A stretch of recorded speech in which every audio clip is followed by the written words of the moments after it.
tsy misy raha mihodina ny eto anivo ny fitsarana ny mahajanga amin'izao fotoana izao. Mirahina amin'ireo mpitsara namany maneran'ny Madagasikara izy ireo manatanteraka fitokonana. Raha vantany vao tonga eto amin'ny bureau ny fitsarana ianao dia ny soratra mibaribary milaza izany fitokonana ny mpitsara izany no mitsenanao voalohany.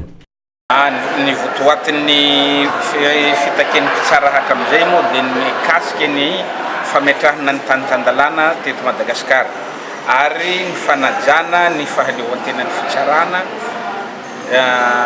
manerana ny nosy.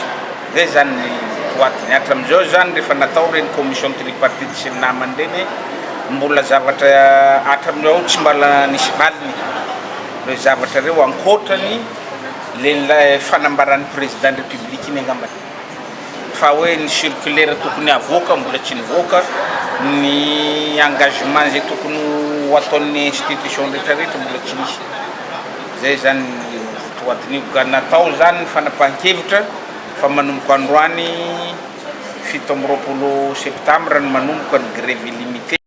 Tsy afa-misaraka toy ny vary sy rano ny mpitsara sy ny mpirakidra ny fitsarana. Mbola tsy nisy ihany koa ny valiteny mahafapo azon'ireo mpirakidra ny fitsarana manerana ny Madagasikara manoloana ny fitakiana zay nataon'izy ireo. Mirahina miaraka amin'reto mpitsara ireto any koa ireo farany.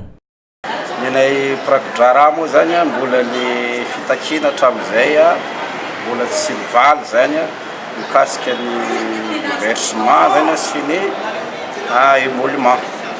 Koa moa zany misy ny tsy fanikenay ny fanaovana concours na greffier en chef satria vice de vice raisina amin'igny ka leonay zany ny versement ty zany mba maromaro zany olona tafiditra amin'iny na dia tsy zay rehetrarehetra no tafiditra ao fa tsy maintsy misy moa zany ny aloha ny promotion aloha dia manaraka zay zany ny tafidirana. Miankina amin'ny famahana ny olana izay takin'ny mpitsara sy ny mpirakidra ny fitsarana ny ampijanona na ny mety ampitarazoka ny fitokonana zay tanterahin'izy ireo ity. Raha ny vaovao azo farany teto an-toerana nandritra n'izao fanadihadiana izao dia efa misy ny fifampiresahana eo anivo ny syndicat ny mpitsara sy ny syndicat ny mpirakidra ny fitsarana miaraka amin'ny ministera tompona andraikitra amin'izao fotoana izao zay atao ao Andrenivohitra Madagasikara ao. Andrasantsika ny toy ny raharaha.